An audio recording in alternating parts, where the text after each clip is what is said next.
Olá, eu espero que você esteja bem. Eu sou o professor Eliezer Cardoso de Oliveira e neste vídeo vou continuar a análise do texto, O Conceito de História Antigo e Moderno, de Hannah Arendt.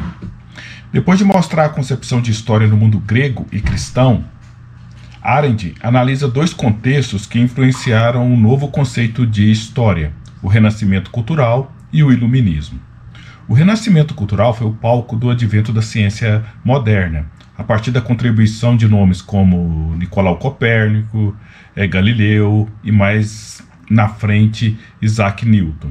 A ciência moderna foi a maior revolução intelectual da humanidade, mas ela teve um lado negativo, porque provocou a separação entre os conceitos de natureza e de história, que, como vimos anteriormente, estavam unidos na Grécia e também no mundo cristão. O rompimento entre as ciências naturais e as ciências históricas adveio com o surgimento da experimentação como característica fundamental da ciência moderna. A experimentação ela foi vista como a única forma de se chegar ao conhecimento verdadeiro, e as disciplinas não experimentais foram relegadas a um segundo plano. Hannah Arendt ela acredita que isso foi uma concepção errônea de ciência, porque a experimentação não passa de uma pergunta que se faz à natureza, e não uma reprodução fiel dos processos naturais. E como pergunta, o resultado da experimentação ela vai dizer mais sobre aquilo que o sujeito está investigando do que sobre os segredos do mundo natural. A matemática, então, nessa perspectiva, ela não seria a descoberta da linguagem de Deus, como pensava Galileu, mas seria uma linguagem humana usada para interpretar ou para descrever os fenômenos da natureza. Além da experimentação, a ciência moderna ela foi marcada pela desconfiança nos sentidos. Não foi por acaso que Copérnico é considerado um dos fundadores do método científico. Ele foi o primeiro a descobrir que os nossos sentidos nos enganam. Não é o Sol que gira em torno da Terra, mas o contrário. Nem tudo aquilo que vemos é verdadeiro.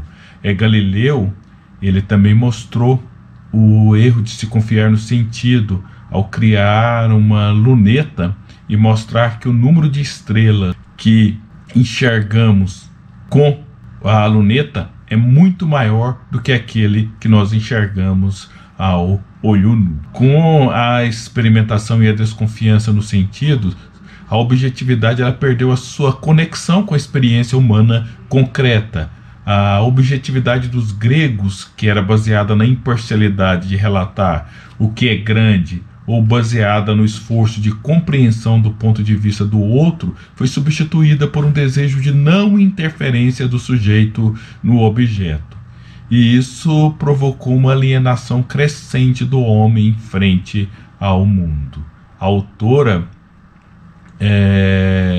demonstra que uma das expressões primeiras dessa alienação foi René Descartes, que chegou à conclusão que nem os sentidos, nem a verdade inata, nem a luz interior da razão são atributos confiáveis para se chegar ao conhecimento. Apenas a matemática seria a fonte confiável para se buscar a verdade.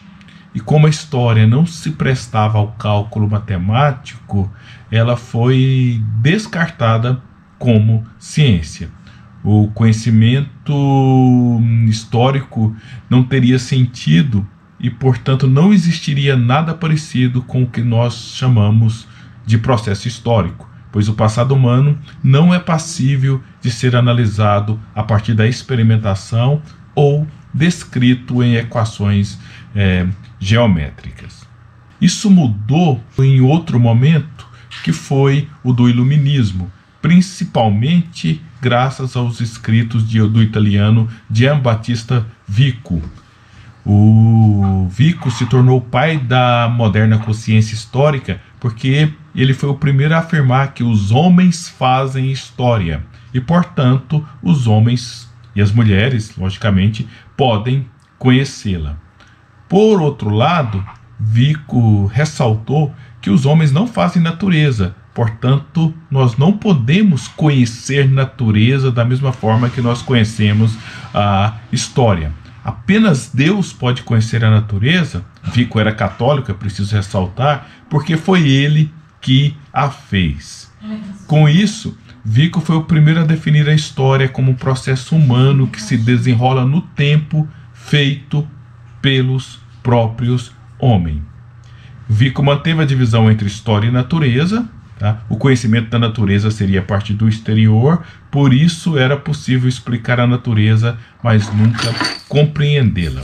Eu posso calcular a distância entre a Lua e a Terra, mas nunca vou compreender o significado da existência da Lua. Só Deus que a fez sabe o seu propósito.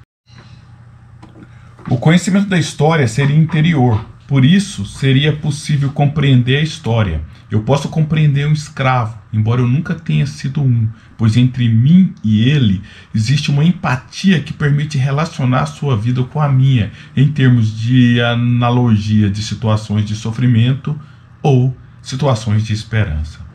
Embora Vico fosse católico, a sua definição de que a história é feita pelos homens foi fundamental para uma visão secularizada do conhecimento histórico. A secularização, evidentemente, não significou o fim da influência da religião na vida humana. Significou apenas o fim da influência da religião na explicação científica da história humana. O processo de secularização foi de fundamental importância para o surgimento de uma concepção moderna de história. A partir dela, surgiu uma nova visão de tempo no qual a história não teria nem um início e nem um fim previamente definido. E uma consequência disso foi quando, no século XVIII, o nascimento de Cristo foi colocado como um ponto de inflexão para contar o tempo, antes e depois de Cristo. O que é um reconhecimento de que o início da história da humanidade pode ser dilatado indefinidamente no tempo e visto também de maneira indefinida no futuro.